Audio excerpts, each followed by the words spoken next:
Bismillahirrahmanirrahim. Sahabat sekalian, ada beberapa pertanyaan yang tadi belum selesai kita bahas. Di pertama ini, saya ingin menambahkan tentang husnudzon kepada Allah, berbaik sangka kepada Allah. Tema ini sebenarnya adalah tema yang sangat krusial dalam kehidupan kita karena ini salah satu poin terpenting, salah satu hal yang sangat mendasar agar kita ini bisa menjalani kehidupan kita dengan wajar, dengan baik, tanpa beban yang berlebihan. Salah satu hikmah yang Allah tetapkan dalam kehidupan kita, yang diajarkan oleh Nabi SAW, adalah kita diajarkannya tema tentang husnuzon atau berbaik sangka kepada Allah SWT. Karena memang dalam perjalanan kehidupan kita itu, kita akan bertemu dengan sebuah kondisi di mana kita tidak bisa menemukan jalan keluarnya. Kadang kita akan bertemu dengan masalah, kadang kita akan bertemu dengan konflik, kadang kita akan bertemu dengan kesulitan-kesulitan. Dalam situasi semacam ini, nurani apa yang terjadi dalam batin seorang manusia yang normal dalam dirinya, dia pasti akan mencari sandaran. Dan itulah yang terjadi dalam diri siapapun ketika dia mengalami masalah. Entah dia muslim atau bukan muslim sekalipun, ketika dia mengalami masalah, dia pasti akan mencari sandaran. Dan beruntungnya kita bersyukur kepada Allah, Allah ilhamkan, Allah pahamkan kita tentang agama ini, sehingga ketika kita menghadapi masalah, ada sandaran yang paling hakiki, ada sandaran yang hak, yaitu bersandar kepada Allah SWT.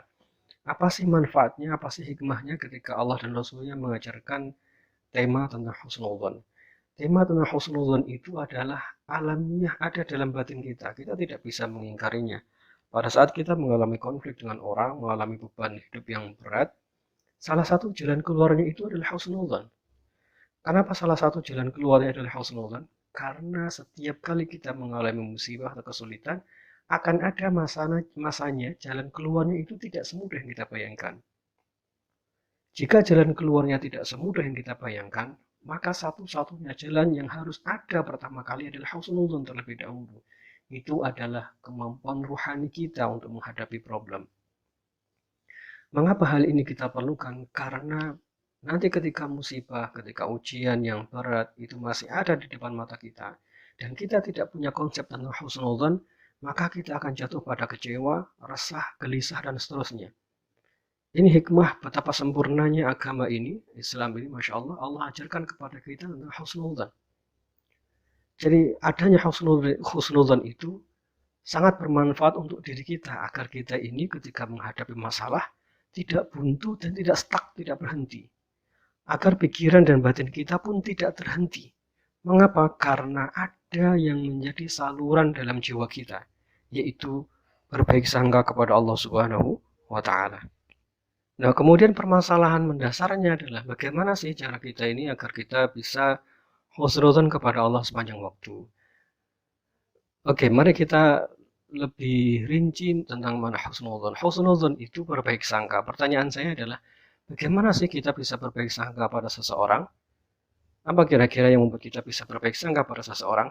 Karena kita kenal dengan baik pada orang tersebut. Kita tahu kredibilitasnya, kita kenal baik dengan orangnya, maka kita pasti husnudzon. Sama halnya ketika kita misalnya kenal dengan kepala sekolah di tempat kita bekerja, atau kita sebagai murid, kita kenal dengan kepala sekolahnya. Lalu karena kita kenal dengan sangat baik, maka kita pasti tahu bahwa ketika nanti kita melakukan kesalahan, toh nanti insya Allah pastilah dimaafkan sama kepala sekolah. Kenapa kepala sekolah memaafkan dan kenapa kita yakin bahwa kepala sekolah akan memaafkan? Karena kita tahu persis siapa dia, siapa karakternya, kayak apa kepribadiannya. Biasanya kalau kita melakukan kesalahan, pasti beliau sebagai kepala sekolah akan mempertimbangkan banyak hal dan biasanya kita akan dimaafkan. Maka dengan cara itu pula lah kita memahami tentang Allah SWT. Itulah hikmahnya kenapa kemudian Allah SWT memperkenalkan dirinya dengan 99 nama, yaitu Asmaul Husna. Allah mensifati dirinya sebagai Ar-Razzaq, pemberi rizki. Itu artinya bahwa Allah memberi rizki dan ada makhluk yang pasti akan dijamin rizkinya. Allah mensifati dirinya sebagai Al-Khaliq, menciptakan. Allah mensifati dirinya sebagai yang mengatur segala hal. itu artinya bahwa kehidupan kita ada yang menjamin dan Dia maha sempurna dalam jaminannya. Allah memperkenalkan dirinya dengan kalimat Innallaha ala kulli syai'in qadir. Allah berkuasa terhadap segala sesuatu. Artinya Allah ingin mengabarkan kepada kita seberapapun banyaknya makhluk, seberapapun besar urusan kita, ada zat yang akan ngurusi. Ada zat yang akan menyelesaikan seluruh urusan itu.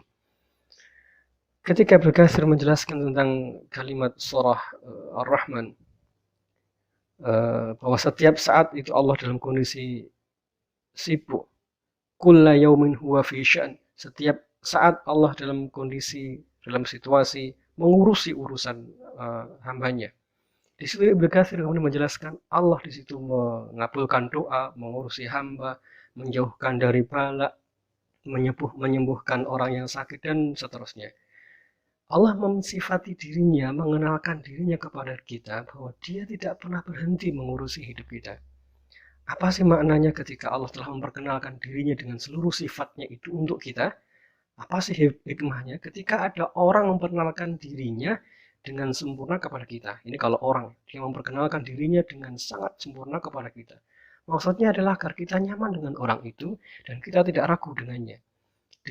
Demikian pula lah ketika Allah memperkenalkan dirinya sebagai zat yang maha sempurna, mengurus setiap makhluknya. Bahkan Allah SWT menyebut dirinya sebagai ala kulli syai'in qadir, terhadap segala sesuatu Dia menguasainya.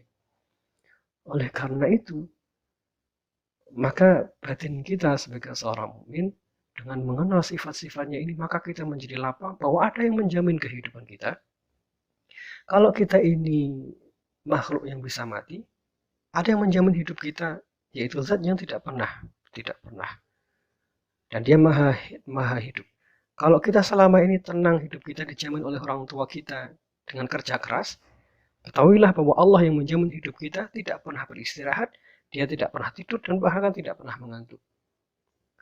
Dialah zat yang maha sempurna. Inilah hikmahnya kenapa kemudian kita perlu mengenal tentang sifat-sifat Allah, agar kita lebih lapang, lebih tenang dalam menyandarkan diri kepadanya.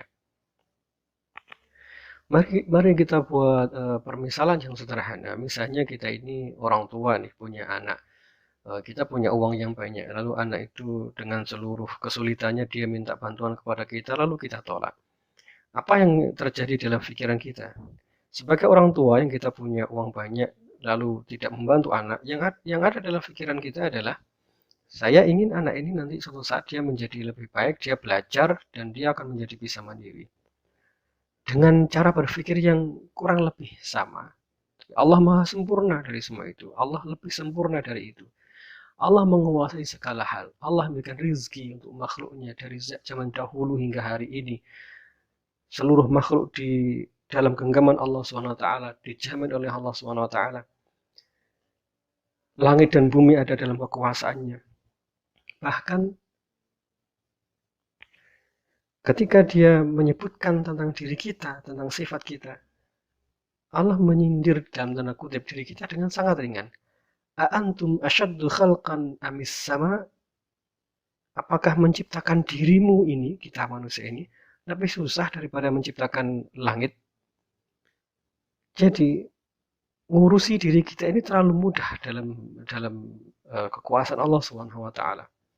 Allah Maha berkuasa. Nah, pertanyaannya ketika Allah tidak memberikan apa yang kita hajatkan, padahal Dia berkuasa atas segala sesuatu, itu artinya berarti ada yang Allah kehendaki. Mengapa Ia menahannya? Bisa jadi Allah menahan apa yang kita hajatkan disebabkan karena kesalahan dan dosa kita, sehingga kita perlu beristighfar kepadanya. Bisa jadi pula Allah menahan apa yang kita hajatkan itu karena Allah ingin menjauhkan kita dari musibah-musibah yang jauh lebih besar, atau karena sebab-sebab yang lainnya. Allah maha mengerti, maha mengetahui apa yang terbaik untuk hidup kita. Poinnya adalah husnuzan kepada Allah itu muncul seiring dengan fahamnya kita tentang sifat-sifat Allah. Oleh karena itu, bagaimana cara kita akan mulai belajar untuk memahami sifat-sifat Allah? Bukalah Asmaul Husna, bukalah mushaf Al-Quran, bacalah terjemahannya, dan mulai renungkanlah ketika Allah memperkenalkan dirinya. Jadi ketika kita mendengar, melihat, membaca tentang sifat-sifat Allah, maka disitulah kemudian kita mulai yakin dalam bersandar. Karena kita bersandar kepada Zat yang maha sempurna.